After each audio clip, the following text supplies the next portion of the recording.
ಗೊತ್ತಿಲ್ಲ. ಹೌದಾ? ಸರಿ ಸರ್, ಹೇಳಿ ಸರ್, ಅದೇನ್ ಸರ್ ಅದು ಅವ್ರು ಹಂಸ ಅವರು ನಿಮ್ ಮೇಲೆ ಆರೋಪ ಮಾಡ್ತೀಯಾರ, ಅದೇನು ಸರ್? ಇದಲ್ವಾ, ಅದು ಏನಾಗಿದೆ ಸರ್, ವಸುದೇವ ಕುಟುಂಬ ಅಂತ ಸೀರಿಯಲ್ ಮಾಡ್ತಿದೀವಿ ನಾವು ಪ್ರೊಡಕ್ಷನ್. ಓಕೆ. ಅದನ್ನ ಏನಾಯ್ತು, ಇವಾಗ ಇತ್ತೀಚೆಗೆ ಚಾನೆಲ್ ಕಡೆಯಿಂದ ಯಾವ ತರ ಅಭ್ಯಾಸ ಆಗಿದೆ ಅಂದ್ರೆ ಪ್ರೊಡಕ್ಷನ್ ಹೌಸ್ ಗಳನ್ನ ಚೇಂಜ್ ಮಾಡ್ಬಿಡ್ತಾರೆ ಪಟ್ ಅಂತ. ಓಕೆ. ಅದು ಇತ್ತೀಚೆಗೆ ನಡೀತಾ ಇದೆ. ಓಕೆ. ಒಂದ್ ಸೆಕೆಂಡ್ ಹಂಗೆ ರೀ. ಹಾ. ಹಂಗೆ ನಡೀತಾ ಇರುತ್ತೆ.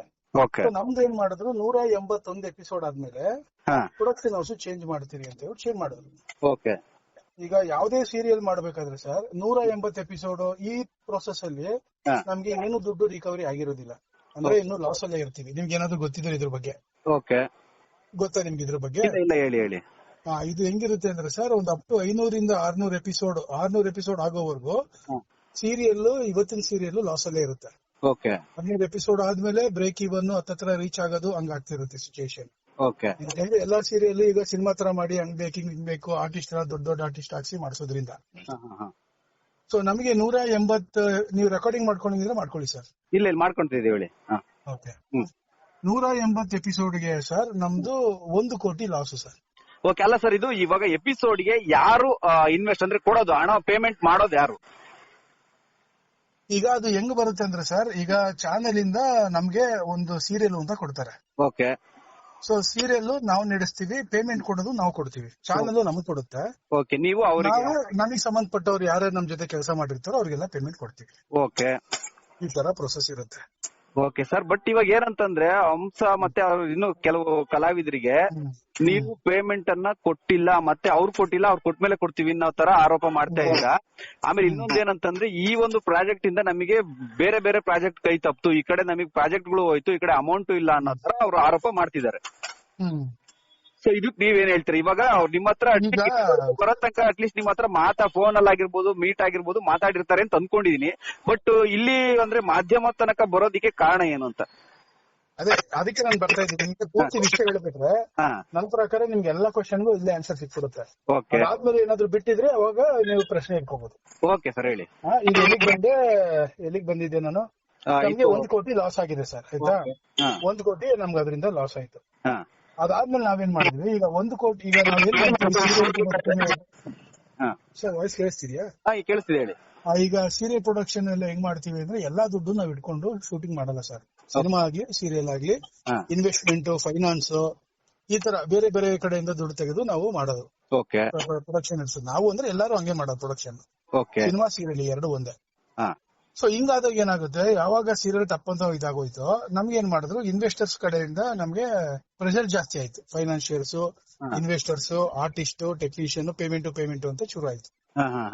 ಹಿಂಗಾದಾಗ ನಾವೇನ್ ಮಾಡಿದ್ವಿ, ನಾವು ಎಲ್ರಿಗೂ ಪೇಮೆಂಟ್ ಮಾಡ್ತೀವಿ, ಸ್ವಲ್ಪ ತಾಳ್ಮೆಯಿಂದ ಇರಿ, ನಮ್ಗೆ 1 ಕೋಟಿ ಲಾಸ್ ಆಗಿದೆ, ಹಂಗಂತ ನಿಮ್ಗೆ ಕೊಡಲ್ಲ ಅಂತ ಹೇಳ್ತಿಲ್ಲ, ಎಲ್ಲಾರ್ಗು ಕೊಡ್ತೀವಿ, ಸ್ವಲ್ಪ ಸಮಯ ಕೊಡಿ ಅಂತ ಇದು ಮಾಡಿದ್ವಿ.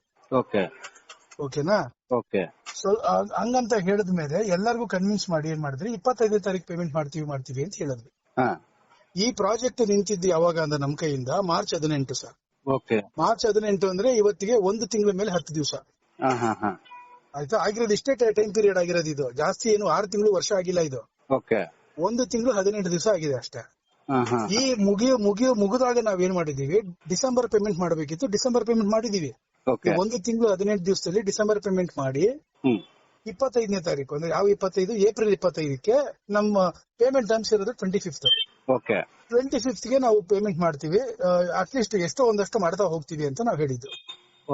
ನಮಗೂ ಎಲ್ರಿಗೂ ಕೊಡಬೇಕು ದುಡ್ಡು, ಸೊ ಇದ್ ಮಾಡ್ತೀವಿ ಅಂತ ಹೇಳಿದ್ದು. ಅಲ್ಲ, ಈಗ ಏನ್ ಮಾಹಿತಿ ಹೇಳ್ತಾ ಇದ್ರಲ್ಲ, ಇದಿಷ್ಟು ಈ ತರ ಆಗಿದೆ ಅಂತ ನೀವು ಹಂಸ ಮತ್ತೆ ಬೇರೆ ಬೇರೆ ಕಲಾವಿದರಿಗೆ ಹೇಳಿದ್ರಾ ಅಂತ? ಎಲ್ಲಾರ್ಗು ಗೊತ್ತಿರೋದೆ ಸರ್ ಇದು. ಎಲ್ಲಾರ್ಗು ನಿಮ್ಗೆ ಏನ್ ಹೇಳಿದಿರೋ, ನಾನ್ ಪರ್ಸನಲ್ ಆಗಿ ಹೇಳ್ತಿಲ್ಲ, ಇದು ಎಲ್ಲಾರ್ಗು ಗೊತ್ತಿರೋ ವಿಷಯನೇ ಹೇಳ್ತಿರೋದು ನಾನು. ಆಯ್ತಾ? ಅದಾದ್ಮೇಲೆ 23ನೇ ತಾರೀಕು ಹಂಸ ಜೊತೆಗೆ ಇನ್ನೂ 4 ಜನ ಆರ್ಟಿಸ್ಟ್. ಯಾರು? ಹೀರೋ ದಿಲೀಪ್ ಶೆಟ್ಟಿ, ಆಮೇಲೆ ಭಗತ್ ಅಂತ ಆರ್ಟಿಸ್ಟ್, ಕುಮಾರ ಅಂತ ಒಂದ್ ಕ್ಯಾರೆಕ್ಟರ್ ಆರ್ಟಿಸ್ಟ್ ಒಬ್ಬ, ಮತ್ತೆ ಇವಳು ಚೈತ್ರ ಅನ್ನೋ ಹುಡುಗಿ. ಇವ್ರಿಷ್ಟು ಜನ ನಿನ್ನ ಜೊತೆ ನನ್ ಕತೆ ಅಂತ ಒಂದ್ ಸೀರಿಯಲ್ ನಡೀತಾ ಇದೆ, ಅದು ನಮ್ದೇ ಪ್ರೊಡಕ್ಷನ್. ಅಲ್ಲಿಗೆ ಬಂದು ಈ ಹಂಸ ಗೂಂಡಾಗಿರಿ ಮಾಡ್ತಾಳೆ. ಓಕೆ. ಗೂಂಡಾಗಿರಿ ಯಾವ ತರ ಮಾಡ್ತಾಳೆ ಅಂದ್ರೆ 100 ಜನ ಕೆಲಸ ಮಾಡ್ತಿರ್ತೀವಿ ಸರ್ ಅಲ್ಲಿ. ನಮ್ ಪೇಮೆಂಟ್ ಟರ್ಮ್ 25, 23ಕ್ಕೆ ಬಂದು ನಂಗೆ ಪೇಮೆಂಟ್ ಬೇಕೇ ಬೇಕು, ಇಲ್ಲಾಂದ್ರೆ ನನ್ಗೆ ಗೊತ್ತಿದೆ ನಿಮ್ಮನ್ನ ಏನ್ ಮಾಡ್ಬೇಕು ಅಂತ, ಕೊಲೆ ಮಾಡಿಸ್ಬಿಡ್ತೀನಿ, ಅದು ಮಾಡಿಸ್ಬಿಡ್ತೀನಿ, ಫುಲ್ ಗೂಂಡಾಗಿರಿ. ಟೇಬಲ್ ಹೊಡೆದು ನಿಂತು, ಆಮೇಲೆ ಯಾರನ್ನೂ ನಾನು ಬಿಡಲ್ಲ, ನನಗೆ ಅಷ್ಟು ಕಾಂಟ್ಯಾಕ್ಟ್ಸ್ ಇದೆ, ಆ ಲೆವೆಲ್ ಕಾಂಟ್ಯಾಕ್ಟ್ಸ್ ಅಲ್ಲಿ ನಿಮ್ ಏನ್ ಮಾಡ್ಬೇಕು ಹಂಗ್ ಮಾಡ್ಬಿಡ್ತೀನಿ ಅಂತ ಸಖತ್ ಗಲಾಟೆ ಮಾಡಿ ನಾನು ಲೀಗಲ್ ಆಗಿ ಹೋಗ್ತೀನಿ, ಹೊಡೆದಿದ್ರು ಬೇಡ, ನಾನು ಲೀಗಲ್ ಆಗಿ ಹೋಗ್ತೀನಿ. ಅಲ್ಲ ಸರ್, ಈಗ ಅವರು ಲೀಗಲ್ ಆಗಿ ಹೋಗ್ತೀನಿ ಅಂತ ಅಂದಾಗ ಸರಿ ಆಯ್ತು ನೀವು ಲೀಗಲ್ ಆಗಿ ಹೋಗಿ ಅಂತ ಅಂದ್ರು. 25ನೇ ತಾರೀಕು ಏನ್ ಮಾಡಿ ಪಾರ್ಶಿಯಲ್ ಪೇಮೆಂಟ್ ಮಾಡಿದ್ವಿ. ಅಂದ್ರೆ 25% ಕೇಳಿಸ್ತಾ ಇದೆಯಾ? ಹೇಳಿ ಹೇಳಿ, ಕೇಳಿಸ್ತಿದೆ. 25% ಅಷ್ಟು ಪೇಮೆಂಟ್ ನಾವು ಮಾಡಿದ್ವಿ. ಏನಕ್ಕಂದ್ರೆ ನಾವು ಎಲ್ಲರಿಗೂ ಹಂಚ್ಬೇಕು ಸರ್. 25% ಪೇಮೆಂಟ್ ಅಂದ್ರೆ ಅದು ಕಡಿಮೆ ಇಲ್ಲ. 7 ಲಕ್ಷ ರೂಪಾಯಿ ಪೇಮೆಂಟ್ ಮಾಡಿರೋದು ನಾವು ಆರ್ಟಿಸ್ಟ್ ಟೆಕ್ನಿಷಿಯನ್ಗೆ. ಪ್ಲಸ್ ನಾವು ಇನ್ವೆಸ್ಟರ್ಸ್, ಫೈನಾನ್ಷಿಯಲ್ಸ್ ಅವ್ರಿಗೆ ಒಂದಷ್ಟು ಪೇಮೆಂಟ್ ಅಂತ ಮಾಡಿದ್ವಿ. ಈಗ ಅಷ್ಟು ದುಡ್ಡು ಮಾಡಿದ್ಮೇಲೆ ನೆಕ್ಸ್ಟ್ ದುಡ್ಡು ಈಗ ನೋಡಿ ಇನ್ನೂ ಅದು ಎಲ್ಲ ಇವ್ರಿಗೆ ಕೊಡ್ಲಿಲ್ಲ ನಾವು. ಏನಕ್ಕೆ ಅಂದ್ರೆ ಲೀಗಲ್ ಆಗಿ ಹೋಗ್ತೀನಿ ಅಂತ ಹೇಳಿದ್ರು. ಲೀಗಲ್ ಆಗಿ ಹೋಗ್ತೀನಿ ಅಂದ್ರೆ ಆಯ್ತು ಲೀಗಲ್ ಆಗೇ ತಗೊಳ್ಳಿ, ಮತ್ತೆ ಇನ್ನೇನು ನಾವು ಇದ್ ಮಾಡೋದು ಅಂದ್ರೆ ನಾವು ಇವ್ರಿಗೆ ಕೊಡ್ಲಿಲ್ಲ. ಅದನ್ನೇ ಜಿದ್ದಿಟ್ಕೊಂಡು ಸರ್, ಒಂದೇ ನಿಮಿಷ. ಹಲೋ, ಹೇಳಿ ಸರ್, ಹೇಳಿ. ಇದನ್ನೇ ಜಿದ್ದಿಟ್ಕೊಂಡು ಸರ್ ಇವತ್ತು ನಮ್ಗೆ ಇಷ್ಟೆಲ್ಲ ಲಾಸ್ ಆದ್ಮೇಲೆ ನಾವೇನ್ ಮಾಡಿದ್ರಿ, ಅಟ್ಲೀಸ್ಟ್ ನಮ್ಗೆ ಇನ್ನೊಂದು ಏನಾದ್ರು ಒಂದು ಇಟ್ಕೋಬೇಕು ಸಣ್ಣದಾಗಾದ್ರೂ ಜೀವನಕ್ಕೆ ಅಂತ ಅನ್ಕೊಂಡು ಬೀಡ ಅಂಗಡಿ ಇರುತ್ತಲ್ಲ ಸರ್, ಬೀಡ ಅಂಗಡಿಗಿಂತ ಒಂದು ಚೂರು ದೊಡ್ಡದು ಸರ್ ಹೋಟ್ಲಿಟ್ಟಿರೋದು. ಅದಕ್ಕಿಂತ ಒಂದು ಸ್ವಲ್ಪ ದೊಡ್ಡದು ಅಷ್ಟೇ. ನೀವು ಮೋಸ್ಟ್ಲಿ ಟಿವಿಲಿ ಎಲ್ಲ ನೋಡಿದ್ರೆ, ನಿಮ್ಮ ಇದ್ರಲ್ಲೇ ಬಂದಿದ್ರು ಅನ್ಸುತ್ತೆ, ಗೊತ್ತಿಲ್ಲ, ನೋಡಿದ್ರೆ ನಿಮ್ಗೆ ಗೊತ್ತಾಗಿರುತ್ತದು. ಅಷ್ಟು ಇಟ್ಕೊಂಡ್ರೆ ಸರ್ ಇವತ್ತೇ ಓಪನಿಂಗ್ ಸರ್. ಬೆಳಿಗ್ಗೆನೆ ಎಲ್ಲ ಗ್ಯಾಂಗ್ನೆಲ್ಲ ಕರ್ಕೊಂಡ್ಬಂದು ಅಷ್ಟು ಒಂದ್ 20 ಜನನ್ನ ಕರ್ಕೊಂಡ್ಬಂದು ಗೂಂಡಾಗಿರಿ ಮಾಡ್ತಾಳೆ ಸರ್ ಅಮ್ಮ. ಅಲ್ಲ ಸರ್, ನೀವು ಫಸ್ಟ್ ಟೈಮ್ ಮುಂಚೆ ನಿಮಗೆ ಬೆದರಿಕೆ ಗೂಂಡಾಗಿರಿ ಮಾಡಿದಾಗ ನೀವು ಪೊಲೀಸ್ ಕಂಪ್ಲೇಂಟ್ ಕೊಟ್ಟಿದ್ರಾ ಅಂತ? ಸರ್ ಫಸ್ಟ್ ಟೈಮ್ ನಾವು ಕೊಡ್ಲಿಲ್ಲ ಸರ್. ಫಸ್ಟ್ ಟೈಮ್ ನಾವು ಕೊಡ್ಲಿಲ್ಲ. ಬಿಡು ನಮ್ಮಲ್ಲೇ ಏನೋ ಇನ್ನ ನಮ್ಮನ್ನೇ ನಾವೇ ಎಲ್ಲಾರು ಹರ್ಕೊಂಡು ಎಲ್ಲರಿಗೂ ಗೊತ್ತಾಗಂಗ್ ಆಗ್ಬಿಡುತ್ತೆ ಅಂದ್ಬಿಟ್ಟು ನಾವೇ ಸುಮ್ಮನೆ ಆದ್ವಿ, ಹಾಳಾಗೋಗ್ಲಿ ಅಂತ ಹೇಳ್ಬಿಟ್ರೆ. ಬಟ್ ಯಾವಾಗ ಇವತ್ತು ಇಷ್ಟೊಂದೆಲ್ಲ ಗಲಾಟೆ ಆಯ್ತು, ಇವತ್ತು ಪೊಲೀಸ್ ಸ್ಟೇಷನ್ ಕಂಪ್ಲೇಂಟ್ ಕೊಟ್ವಿ. ಓಕೆ. ಅಲ್ಲ, ಇವಾಗ ಬರ್ತೀನಿ, ನಿಮ್ಮ ಶಾಪಿಗೆ ಬಂದಿದ್ದಾರೆ, ಗಲಾಟೆ ಮಾಡಿದ್ದಾರೆ, ಎಲ್ಲ ಆಗಿದೆ. ನೀವು ಏನು ಅವ್ರನ್ನ ಅಂದ್ರೆ ಮನವೊಲ್ಸಕ್ ನೋಡಿದ್ರ ಅಥವಾ ಕಂಪ್ಲೇಂಟ್ ಮಾಡಿ ಕಾನೂನು ಮೂಲಕ ಹೋರಾಡ್ತೀರಾ ಏನಂತ? ಮುಂದಿನ ನಿಮ್ಮ ಮನವೊಲ್ಸಕ್ಕೆ ಅವ್ರು ಯಾವ್ದು ಇದಕ್ಕೂ ರೆಡಿ ಇಲ್ಲ. ಆ ಅಮ್ಮ ಎಂತ ಹೊಲ್ಸು ಅಂದ್ರೆ, ಆ ಅಮ್ಮ ಮಾತಾಡೋದು ಬರೀ ಸೊಂಟದ ಕೆಳಗ್ ಮಾತುಗಳೇ. ಹಲೋ, ಹೇಳಿ ಸರ್, ಹೇಳಿ. ಬರೀ ಸೊಂಟದ ಕೆಳಗ್ ಮಾತುಗಳೇ ಅಮ್ಮ ಮಾತಾಡೋದು. ಅದಾದ್ಮೇಲೆ ಒಂದಷ್ಟು ಅಲಿಗೇಷನ್ಸ್ ಏನೋ ನೋಡಿದ್ರೆ ಯಾವ್ದಾದ್ರು ನಿಮ್ ಚಾನಲ್ ಯಾವ ಚಾನಲ್ ಗೊತ್ತಿಲ್ಲ, ಅದೇನೋ ಸೆಟ್ ಅಲ್ಲಿ ಅಳಸಿದ ಊಟ ಕೊಡ್ತಾರೆ ಅಂತ ಹೇಳೋದು. ಸರ್ ಇವರೆಲ್ಲ ಹೆಂಗೆ ಅಂದ್ರೆ ಹೇಳ್ತೀನಿ ಕೇಳಿ, ಊಟದಲ್ಲಿ ಉಪ್ಪು 1% ಕಡಿಮೆ ಇದ್ರು ಶಾರ್ಟಿಗೆ ಬರೋದೇ ಆಕ್ಟಿಂಗ್ ಮಾಡಕ್ ಇವರೆಲ್ಲ. ಆಮೇಲೆ ಔಟ್ಡೋರ್ ಶೂಟಿಂಗ್ ಹೋದ್ರೆ 30 ಕಿಲೋಮೀಟರ್ ದೂರ ಇದೆ ವಾಶ್ರೂಮ್ ಅಂದ್ರೂ ಕೂಡ AC ವಾಶ್ರೂಮ್ಗೆ ಹೋಗಿ ಕರ್ಕೊಂಡ್ ಬರ್ಬೇಕು. ಆಮೇಲೆ ಇವ್ರಿಗೆ ನಾವು ಸೀರಿಯಲ್ ಮಾಡಿದಾಗ ಔಟ್ಡೋರ್ ಯಾವ್ದೋ ಪಾಳೂರಲ್ಲಿ ಔಟ್ಡೋರ್ ಮಾಡಿದ್ದು, ಕಳಸ ಹತ್ರ ಪಾಳೂರಲ್ಲಿ ಔಟ್ಡೋರ್ ಮಾಡಿದಾಗ ಇವ್ರು ಈ ಅಮ್ಮಂಗೆ ರೂಮ್ ಕೊಟ್ಟಿದ್ದು, ಉಪೇಂದ್ರ ಕುಮಾರಸ್ವಾಮಿ ಅವರೆಲ್ಲ ಉಳ್ಕೊಳ್ಳೋ ರೂಮ್ ಈ ಅಮ್ಮಂಗ್ ಕೊಟ್ಟಿದ್ದು. ಅದು ಕೊಟ್ಟಿದ್ದು ನಾವು AC ರೂಮ್, ಆ ತರದ ರೂಮ್. ಅವ್ರಿಬ್ರು ಅಲ್ಲೇ ಉಳ್ಕೊಳ್ಳೋದು ಅಂತ ರೂಮ್ ನಾವ್ ಇವ್ರಿಗೆ ಕೊಟ್ಟಿದ್ದು. ಓಕೆನಾ? ಅಷ್ಟು ಇದು ಮಾಡಿದ್ವಿ. ಅದಾದ್ಮೇಲೆ ಈ ಅಮ್ಮ ರೆಡಿ ಆಗೋದು 12 ಗಂಟೆ. 12 ಗಂಟೆಗೆ ರೆಡಿ ಆಗ್ತೇವೆ ಅಮ್ಮ. ಮತ್ತೆ ರಾತ್ರಿ 7:30 ಮೇಲೆ 1 ನಿಮಿಷ ಮಾಡಲ್ಲ. ಈ ತರ ದೊಡ್ಡ ಸಮಸ್ಯೆ ಈ ಅಮ್ಮ. ಬರೀ ಕಿರಿಕಿರಿ. ಅದ್ರ ಜೊತೆಗೆ ಅದೊಂದು ಹುಡುಗಿ ಬೇರೆ ಸೇರ್ಕೊಂಡಿದೆ. ಆ ಹುಡುಗಿನ ಹಾಳು ಮಾಡಿ ಇನ್ನೂ ಅದನ್ನು ಹಾಳು ಮಾಡ್ತಾರೆ. ಇಷ್ಟು ವರ್ಷದಿಂದ ಇಂಡಸ್ಟ್ರಿ ಇದ್ದೀನಿ ಸರ್ ನಾನು. 25 ವರ್ಷದಿಂದ ಇಂಡಸ್ಟ್ರಿ ಇದ್ದೀನಿ. 7 ವರ್ಷದಿಂದ ಪ್ರೊಡಕ್ಷನ್ ಮಾಡ್ತಿದ್ದೀನಿ. ಈ ತರ ಪೇಮೆಂಟ್ ಕೊಡದಲ್ಲೇ ಮಾಡ್ದಲ್ಲಿ ಇದ್ರೆ ಇಷ್ಟು ವರ್ಷ ನಾವು ಪ್ರೊಡಕ್ಷನ್ ಇರಲ್ಲ ಸರ್. ಸೀರಿಯಲ್ ಅಲ್ಲಂತೂ ಈ ತರ ನಾವು ಪ್ರೊಡಕ್ಷನ್ ಇರಕ್ ಸಾಧ್ಯನೇ ಇಲ್ಲ. ಆಮೇಲೆ ಹೇಳಿ ಹೋಗೋ ಕಾರಣ ಅಂತ ಒಂದು ಸೀರಿಯಲ್ ಬಂದಿತ್ತು ರವಿ ಬೆಳಗೆರೆ ಅವ್ರದ್ದು. ಆ ಸೀರಿಯಲ್ ಲಾಂಚ್ ಆಗ್ಲಿಲ್ಲ. ಬಟ್ ಲಾಂಚ್ ಆಗದೆ ಇರೋ ಸೀರಿಯಲ್ಗೂ ಕೂಡ ನಾನು ಪೇಮೆಂಟ್ ಮಾಡಿದೀನಿ ಫುಲ್. ಒಬ್ರಿಗೆ 1 ರೂಪಾಯಿ ಉಳಿಸ್ಕೊಂಡಿಲ್ಲ. 6 ಸೀರಿಯಲ್ ಪ್ರೊಡಕ್ಷನ್ ಮಾಡಿದೀನಿ ಇದಕ್ಕಿಂತ ಮುಂಚೆ. ಒಬ್ಬರದ್ದು ಒಂದ್ ಕಡೆಯಿಂದ 1 ರೂಪಾಯಿ ಪೆಂಡಿಂಗ್ ಇಲ್ಲ. ಈ ತರ ಮಾಡದಂತ ಈ ಅಮ್ಮ ನನಗೆ ಈ ತರ ಅವಮಾನ ಮಾಡಿ, ನನಗೆ ಎಲ್ಲಾ ಕಡೆ ಅವಮಾನ ಆಗೋ ತರ ಮಾಡಿ, ಇಂಡಸ್ಟ್ರಿಗೆ ಅವಮಾನ ಆಗೋ ತರ ಮಾಡಿದಾಳಲ್ಲ, ಇದೇನೋ ಜಿದ್ದಿಟ್ಕೊಂಡ್ ಮಾಡಿರ್ಬೇಕು ಅಥವಾ ಯಾರೋ ಹೇಳಿ ಮಾಡಿಸ್ತಿರ್ಬೇಕು ನಮ್ ದುಶ್ಮನ್ಗಳ ತರ ಲೆಕ್ಕ ಇಟ್ಕೊಂಡು. ಅದೇ ಸರ್, ಇವಾಗ ನೆಕ್ಸ್ಟ್ ಏನಂತ? ಇವಾಗ ಪೇಮೆಂಟ್ ಕ್ಲಿಯರ್ ಮಾಡ್ತೀರಾ ಅಥವಾ ನೀವು ಕೂಡ ಕಾನೂನು ಮೂಲಕ ಹೋರಾಡ್ತೀರಾ? ಸರ್ ಕಾನೂನು ಮುಖಾಂತರನೇ ಹೋಗ್ಬೇಕಾಗತ್ತೆ ಸರ್. ಈಗ ಇಷ್ಟೆಲ್ಲ ರಾದ್ಧಾಂತ ಮಾಡಿ ಮಾನ ಮರ್ಯಾದೆ ಎಲ್ಲ ತೆಗೆದ ಮೇಲೆ ಸರ್, ಈಗ ನೋಡಿ ಇವತ್ತು ಹೋಟ್ಲ್ ಓಪನ್ ಮಾಡ್ತಿದೀವಿ ಸರ್, ಅಕ್ಕಪಕ್ಕದಲ್ಲಿ ಈ ತರ ಮೀಡಿಯಾದವ್ರು ಯಾರೇ ಹಿಂಗೆಲ್ಲ ಬಂದ್ರು ಅಂದ್ರೆ ಏನ್ ಮಾಡ್ತಾರೆ ಸರ್ ಓನರ್ ಎಲ್ಲ? ಭಯ ಪಡಲ್ವಾ ಸರ್? ನೀವು ಮೊದಲು ಖಾಲಿ ಮಾಡ್ಕೊಂಡು ಹೋಗಿ ಅಂತ ಹೇಳ್ತಾರೆ ಸರ್. ನಾವ್ ಎಲ್ಲಿ ಹೋಗಿ ಜೀವನ ಮಾಡೋಣ ಸರ್? ಇವರು ಸೆಟ್ಟಲ್ ಹೋದ್ರೆ ಸೆಟ್ಟಲ್ಲೂ ಬಂದು ಕಿರಿಕಿರಿ ಮಾಡ್ತಾರೆ, ಇಲ್ಲಿಗೆ ಬಂದ್ರೆ ಇಲ್ಲೂ ಬಂದು ಕೆಲಸ ಮಾಡಕ್ ಬಿಡಲ್ಲ. ಒಂದ್ ಟ್ರಂಪ್ ಕಾರ್ಡ್ ಬಳಸ್ಕೊಂಡ್ಬಿಡ್ತಾರೆ, ಹೆಣ್ಣು ಅನ್ನೋ ಒಂದು ಟ್ರಂಪ್ ಕಾರ್ಡ್ ಬಳಸ್ಕೊಂಡ್ಬಿಡ್ತಾರೆ.